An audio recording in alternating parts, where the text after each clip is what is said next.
Is called Tomorrow's Energy Need Not Be Fuel.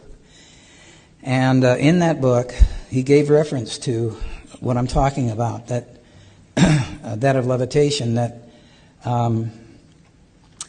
the bumblebee, when he starts to beat his wings, when he starts to flap his wings, there's a little cavity, a hollow cavity next to the larynx inside his system that's hollow.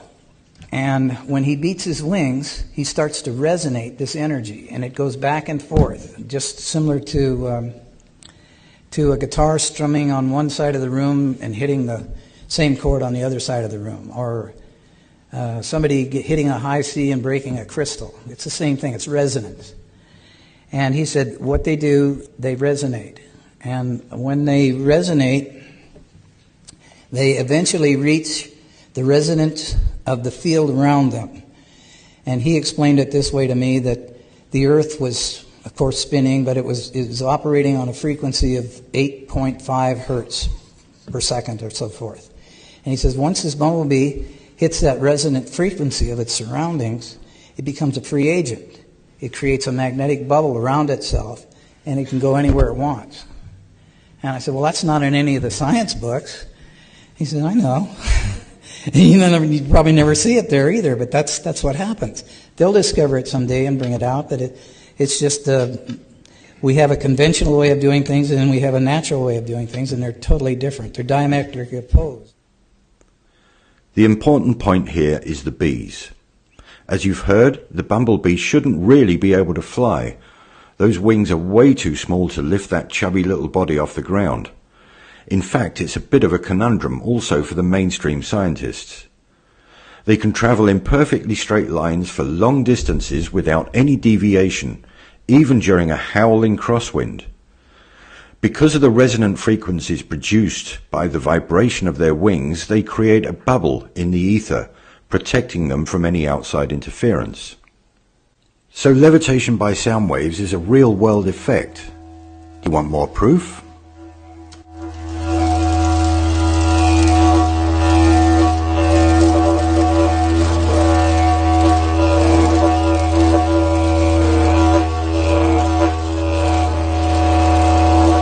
That the bug wings themselves were creating an anti-gravity phenomena under certain conditions. These technologies are known and used in modern-day aircraft manufacture. The vortexes being produced are helping the lift properties of the aircraft. This is why the engines are forward of the wings. If they were underneath the wings, then the vortex wouldn't do its job. It has to flow over and not under the wing. Next time you fly, try to listen to the hum of the engines. It changes pitch when going into and out of cruise mode.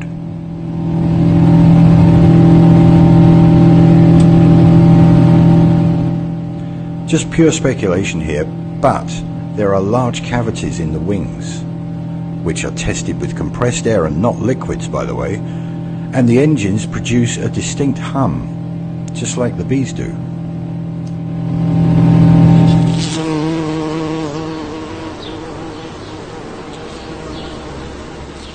So the tale of two victors comes to an end.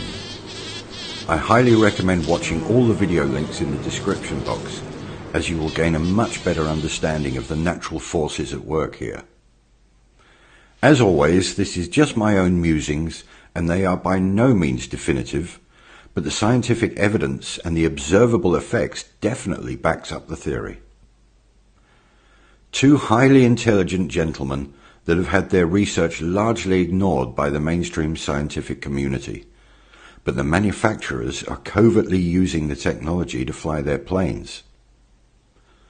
As per usual, it's us, the consumer, who's losing out, while these huge companies are reaping the financial benefits.